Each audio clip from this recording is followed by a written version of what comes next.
Hey, hello everyone. I'm David Riggleman, Communications Director for the City of Las Vegas. Thanks for joining us for Access City Council. Coming up on this show, Ser-Veh-Zah breaks ground. We tell you about this new bottle shop and tap room coming to the Arts District, and new programs offered through the city are helping local businesses open their doors once again. Thank goodness. The councilwoman who represents Ward 3 is Olivia Diaz. She joins me now. Councilwoman, welcome back. It's great to have you on the show. It's always good to be on the show with you, David. Good to see you. Good to see you. Everybody staying safe. We're social distancing, as you can well see here. Even though we're in phase 2, we still have to continue those protocols. Exactly right. Exactly right. That's the whole idea. We've done well as a state overall. We want to continue that. Yes, yeah. I'm very proud of everyone who's stepped up and done their part, because we wouldn't be reopening this quickly if we weren't all doing our part and maintaining our social distance, washing our hands, using our face masks, and, just being cautious of where we go. I know that we're encouraging people to go back and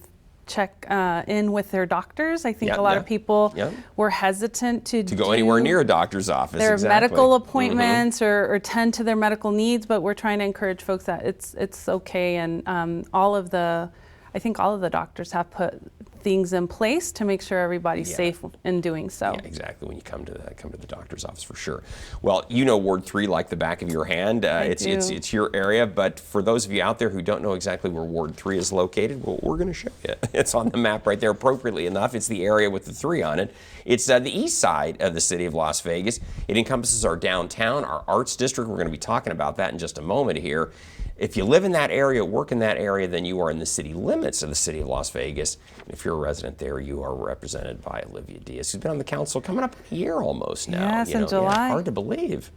10 months. And I feel like you're an old pro at this show, like you've been doing it forever. So thank you. We're getting better you hit every the ground day. running. Now you did very well all the way around.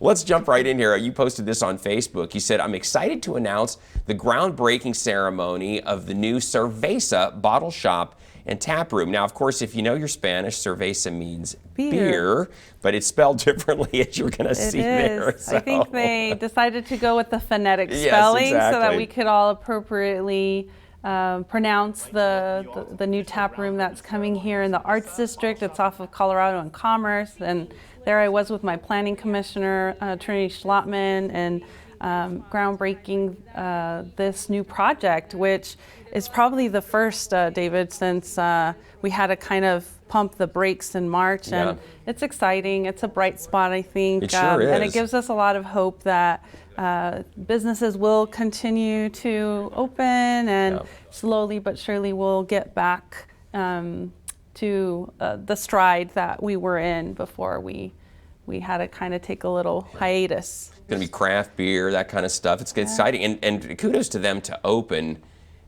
through all of this. We're going to have brews from, I think, many, even Abel Baker, so they'll be supporting other local breweries. So it's kind of cool that they're bringing it all together there. Coming into the downtown, it's going to be really exciting. There's an educational opportunity, they said, too, in educating you about the craft beer that you select. And that's completely not my realm, so I will look forward to being educated. Exactly.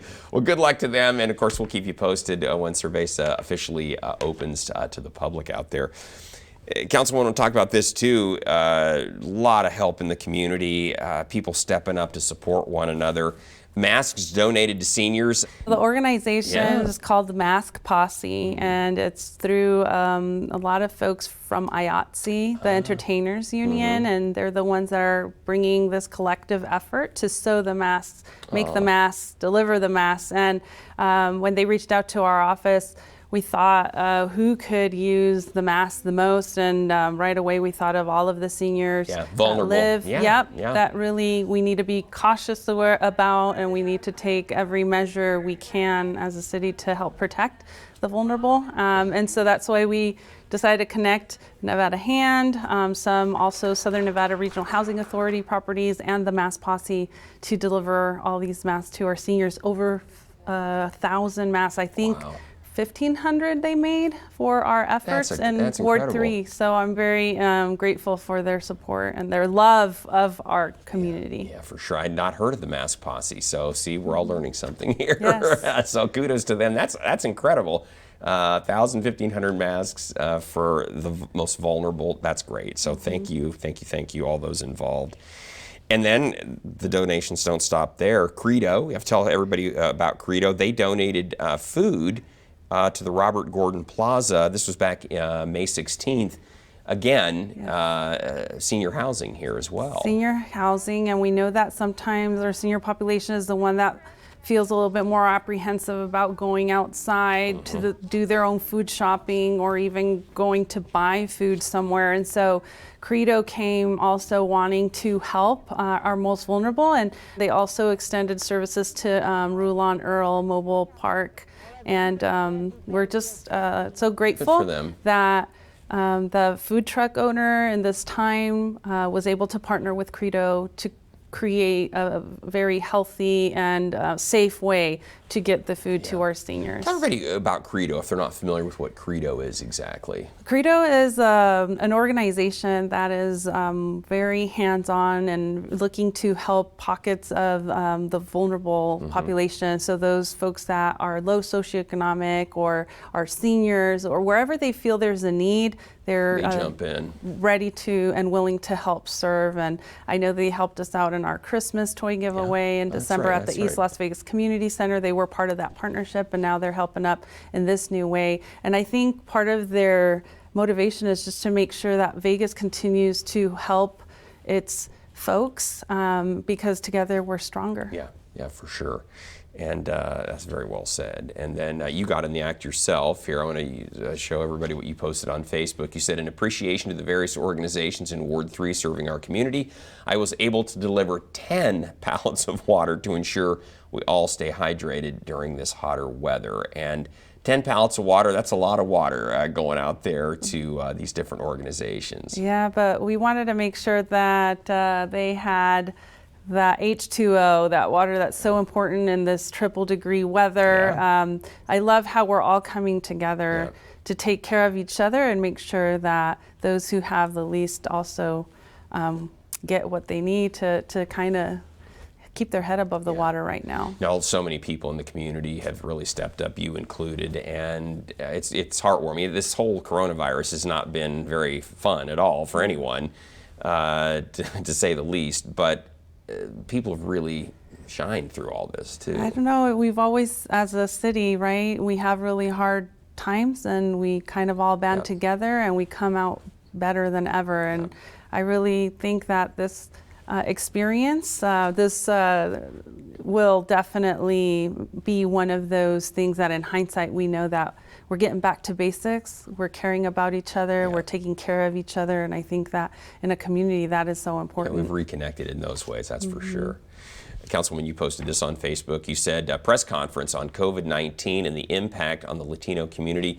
You are on the Southern Nevada Health District Board. You and Councilman Brian Knudsen here at the city's part of the hats you wear as council members. You serve on other boards. You're on the Health District Board. And the message here was in the Latino community to make sure that we're being diligent, because we've seen an upswing in the number of positive tests. Yeah, correct? So I live right there in the heart of Latino town. I'm very close to Bonanza and Eastern. I would go to the supermarkets and see people not wearing face masks. I just felt like there was a sense of urgency and need to communicate to the community. Everyone matters, and I'm not highlighting one ethnicity over another, but we were becoming a little, concerned as a health board that the Latino positive cases were outpacing trending up, others. And so we just wanted to shine light on it. We had a bilingual press conference so that also the Spanish media would be able to get this message out to the community that we needed to stay the course, that we needed to follow the guidelines, and that we needed to take every precautions. And especially being a multi-generational type of household in the Latino community. You have a lot of grandparents living with a lot of their grandbabies with their kids. So we just need to make sure that we're aware that we have vulnerable populations, and then the virus also is asymptomatic. A lot of us are still working during this time, coming and going, and so just the exposure rates, just because of that, tends to be a little bit higher. And so just doing our best to wash our hands, socially distance, and not have parties. Right. That was in phase 1, but now in phase 2, you can have gatherings of up to 50 people, but still we gotta make sure that we're careful and that really we're only coming together with people who we know are also taking those precautions. Exactly. Because we've heard before we knew about coronavirus how parties were points of infection too when somebody was asymptomatic, attended, and then there's more people that are going to get it. So we just want to make sure that we stay the course and we're doing everything we can. That was the message for sure. And then we want to tell everybody, Councilwoman, a lot of places out there are doing testing right now. The governor, that's one of the things he wanted to do is step up the amount of testing we can do here in Nevada as a whole, especially here in southern Nevada. There are multiple places that are doing curbside testing, as you see right here. This is at UNLV. But we've got it on our website, lasvegasnevada.gov/coronavirus, or at our call center, 229-CARE, 702-229-CARE, or 2273. We've got the information on where you can go get tested. There's a lot of places doing it right now. Exactly. So if you feel you have been exposed or you just want to know you have symptoms, don't delay, get tested. Right now we have the resources and it's better to test everybody who feels a need to do so. You get the results a lot quicker than initially. It used to be 5, 7, 8 days. Now you get the results much faster. And then, Councilwoman, we want to tell everybody out there, don't forget to be part of the census. Make sure that your household gets counted. This is critically important. We all need to be counted. Of our state. We need the funding more so in these times, David, than ever. And so funding for the next decade will be paramount and crucial to us as local governments, as state governments. And so we want to make sure we get our fair share to serve our children, our elderly. I mean, everything impacts education, healthcare, social services, housing. There's so many dollars that touch so many points in our life that we don't realize, but that funding is so crucial. And 10 years ago, our youth was undercounted about 25%. We want to make sure that we don't leave those resources that are so needed out of our equation for the next decade. We want to make sure we get that $2,000 per person that we should be getting so that we can provide them the best opportunities. I want to tell everybody out there too, if you haven't filled the census out online or via the mail, then the Census Bureau, they used to send a census taker. You can also do it over the phone. Exactly. They used to send a census taker to your home. Now what they're going to do is they're going to leave a paper survey at your door. So please, if you haven't done it yet, please be sure to fill that out. It's completely confidential. The information will eventually come out in a public means, but I'm not going to be around when the information, it's very generic information for statistical purpose merely, and so the numbers do matter, because if we show how many people we really have, we're really going to get the funding to help those folks that we have. So true. So please be counted, everyone. And we want to beat Reno. Exactly. We're trying to beat Reno. We're in a challenge. The city of Las Vegas has a challenge with Reno, and so we're 0.1% ahead, but I want to be 10% ahead. Reno's going down. We're about 61% completion as a city, so we still have a good close to 40% we want to get to. Got a ways to go. So, all right. So if you haven't, fill it out. Be counted. All right. We need to take a short break, but when we come back, local businesses get help to reopen thanks to new programs offered through the city. We give you all the details when we return. Drop that baby.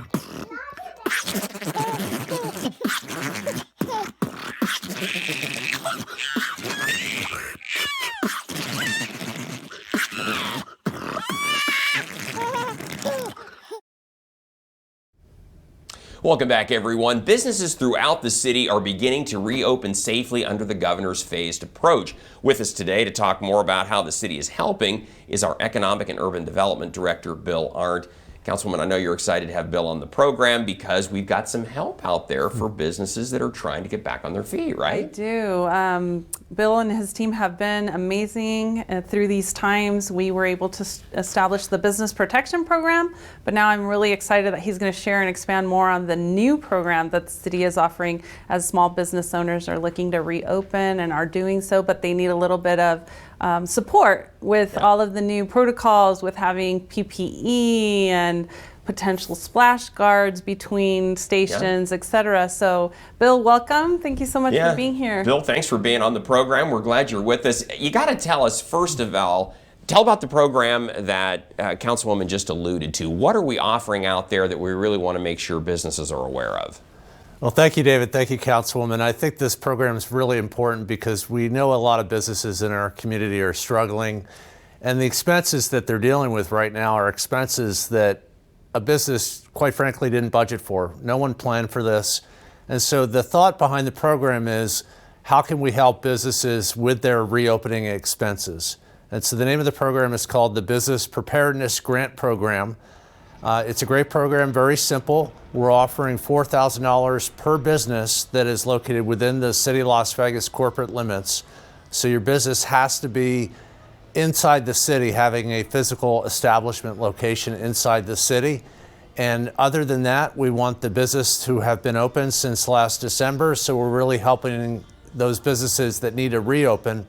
We're not trying to help businesses open for the first time with this grant, but really help businesses with their reopening expenses. Things like PPE, personal protective equipment, things like the face shields or sneeze guards, equipment, health and safety equipment for workers, maybe in a restaurant setting. So we think it's a really great program. It's very simple. It is a grant. There's no payback required. And it's a real simple application process online on the city's website. Bill, that's exactly my next question. How do people apply? What should they do?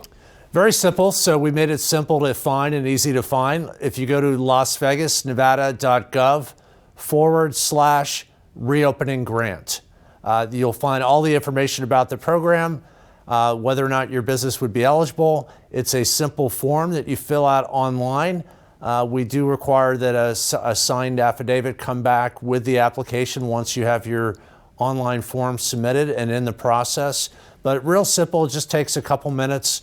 We did make ineligible some of our privileged licensed business categories, but other than that, all businesses within the city that are within the size parameters of having at least 3 but no more than 25 full-time equivalent employees are eligible to apply. We tried to learn from some of the other federal programs that have been out there that had this really large, broad set of eligibility where maybe the program was intended to help just small business, but a lot of bigger businesses benefited from some of those federal programs. So we try to err on the small side. It is designed to help the smaller businesses in our community, again, with employee size of between 3 and 25 employees. Yeah. Councilman, I know you were curious as to how are we doing. I wanted to know how many applicants had submitted an application, and then also once they apply, what's the turnaround, Bill? What can someone expect in terms of getting the funding back? Sure. Well, the application are still going on, so we still are open and accepting applications. Just before this interview, we had a count of roughly 1,000 applications. We do have enough money to fund 1,000 businesses, but we are getting some applications in that are from businesses that are outside the city's jurisdiction. Again, if you have a business and your primary business or your only business is outside the city limits, unfortunately, we're not able to fund you because this is funding that we receive from the federal government directly for the city of Las Vegas and city businesses. But we were at about 1,000 applicants. When you do apply, you will get an automated response no later than 48 hours from when you apply. If we do require additional information or if you're unsure of how to fill out the form online, don't worry. Once you submit that online form and you click send, you are registered into a database of all our applicants, and we're treating all the applicants on a first come, first received basis. We've been open now for about a week, taking grant applications in. So we do still have money to offer to businesses. So any businesses that are listening or watching this, I would encourage you, please, if you think you're eligible or think you have a need for these funds, please do apply. We're seeing everyone from doctors' offices to restaurants to office firms, retail stores, a lot of the storefront type businesses that you might think of that have to deal with customers. We think those are the businesses that'll benefit the most from this program. Bill, you touched on this. Just to reiterate, the money that we're getting for this program comes from the federal government, correct?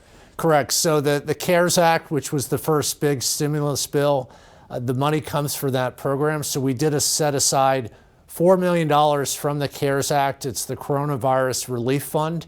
And that federal law does allow cities like us to use some of our monies that we receive through that for business. So we've set aside a specific amount of $4 million for businesses that meet all the eligibility criteria. The other thing I'd say is this is not an all or nothing approach. So this is our second program, as I think we mentioned at the beginning of this discussion. We did have a program before called the Business Protection Program. We're looking at additional programs, such as some loan programs that we're looking to launch. We realize that businesses are really in uncharted territory, and so we're trying to think of it not only as a sprint, how can we help businesses as quickly as we can, but also think of it like a marathon too. We have to keep throughout the process of reopening and helping the business community, helping our residential communities as well. How can we help our communities and our citizens throughout this process? We're going to be going through this for several months longer. And so as time moves on, we're going to try to think through how can we help more and more businesses. So we think this is a great program, but it's not going to be the last program that the city offers for our business community. All right. Well, Bill Arndt, great to have you on the program. Thank you so much. I know the Councilwoman and I, a pleasure to have you on to give us an update on what's going on. I know the viewers out there really appreciated it too. Councilwoman, we need to take another short break, but when we come back, how Metro Police are working to keep the downtown area safe. That's next, so please stay with us.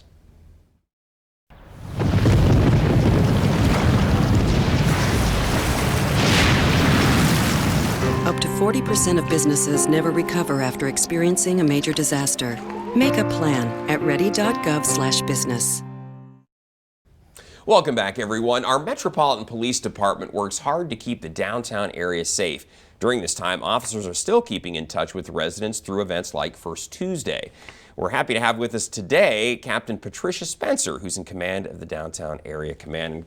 Councilwoman, I know you're thrilled to have her on the program. Metro is such a great partner with the city of Las Vegas. They are amazing. They are frontline workers every day, 365 days a year, 24 hours a day, and they have a lot of responsibility on those shoulders. But I know that we as a community can help, and residents can help shoulder that responsibility alongside with them. There are things that we can do. We can be their eyes and their ears and take our own actions to correct some things.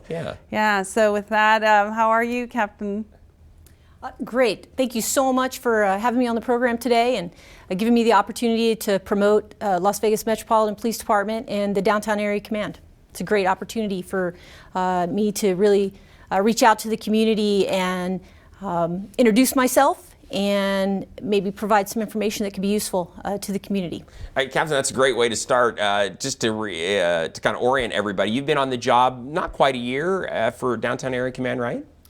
Correct. I came on board at Downtown Area Command last August, the very last week of August, and been here ever since trying to understand this community, the demographics, the geographical challenges that we have, as well as the tourist safety aspects of this command. So just so people understand, David, she has the downtown area, which, you know, a lot of tourists visits when it's, you know, in its normal phase. And then she also has residents that she tends to that stretches all the way behind the Stratosphere to about Pecos, I think is her dividing line, and anything that's west of Pecos she takes care of. So how can we as a community, Captain, stay engaged with Metro and help? Well, community engagement is one of our top priorities. It creates transparency and legitimacy in the community because we can't do it alone. It's a partnership, and the goal, at least my goal specifically for downtown, is to create an atmosphere of guardianship and pride in the area and in the neighborhoods. It's imperative that the community don't rely so much on the police to arrest their way out of problems and just be alone out there to solve the problem, because it does take a community. It takes the eyes and ears of the people that live and work and go to school and do recreation in that area command. It takes them to be responsible for what occurs there and to not tolerate things that bring bad things to that neighborhood. And so using social media, for example, we have the LVMPD main Facebook page as well as a specific downtown Facebook page. We use Twitter. And we have the LVMPD website that is a plethora of resources and a way to contact me specifically as well as other areas of the department. And we also, he mentioned First Tuesday. First Tuesday is an in-person way for people to come to the station and get information for a specific topic that we're providing that month.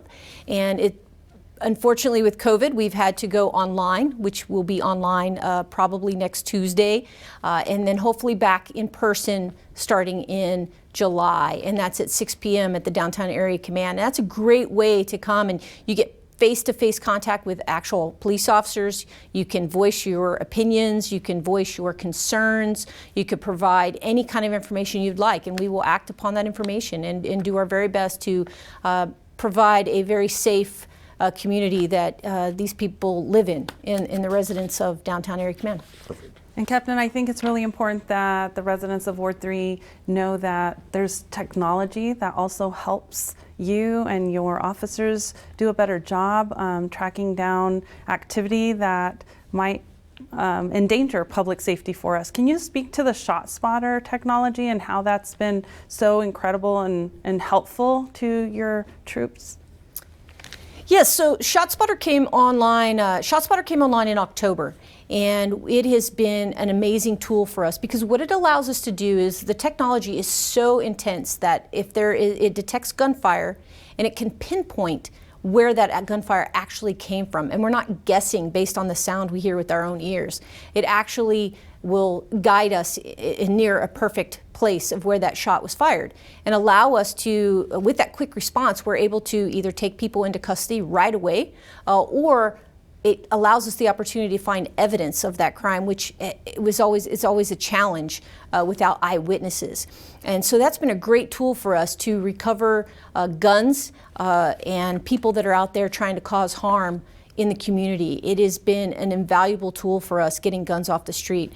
Year to date, just this year alone, we're almost to June now, and we've recovered 38 guns off the street. Now, those aren't necessarily as a result of ShotSpotter, but it is an additional tool that has helped us be successful in our investigations of those gun-related crimes. So it's been invaluable. Wow, that's great discussion. That's an amazing technology.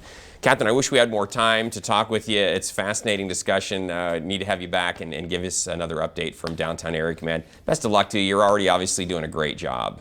Thank you so much for having me. And I look forward to continue to work with her to engage our community and take that pride and that ownership of our neighborhoods. I look forward to having you on our next program because we're about out of time here. I want to tell everybody out there before we have to say goodbye, we always want to hear from you. So if you have something you'd like to share with Councilwoman Diaz, you can find her on Facebook, Twitter, and Instagram. You can also contact her just by picking up the phone, 702-229-4623, or send her an email. Her address is odiaz@lasvegasnevada.gov. We'll see you back here in 6 weeks with another update from Ward 3. So yes. Stay safe in the meantime. Okay? You too, David. Right, thank you so much. And don't miss our next show beginning on June 11th with Ward 2 City Councilwoman Victoria Seaman. You can catch all of our KCLV shows on Apple TV, Roku, and Amazon Fire. And don't forget, you can watch us live on the internet at kclv.tv. Thanks for watching, everyone. We'll see you next time around. Please stay safe.